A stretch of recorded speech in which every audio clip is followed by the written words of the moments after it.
Јавното комуналното предпријатие во рамките на своите надлежности и работни задачи секоја година во овој период врши режење на дрворедите во централното градско подрачје.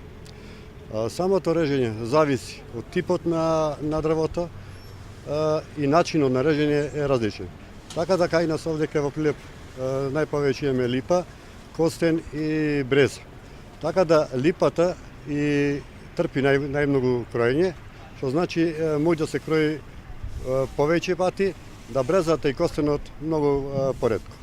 Во зависност од самото кроење, ако гледаме староста на самите дрвореди, негде овде ако знаеме дека во Прилеп дрворедов кој е централното градско подрачје од липа, ако знаеме дека негде има старост околу 60 години до 65 години, садени се во времето уште на покојниот Роче, значи векот му е веќе, да не речем, поминат на трајност, така да затоа ние во скоро секоја година вршиме кроење, со самото кроење се продолжува векот на самите дрвореди.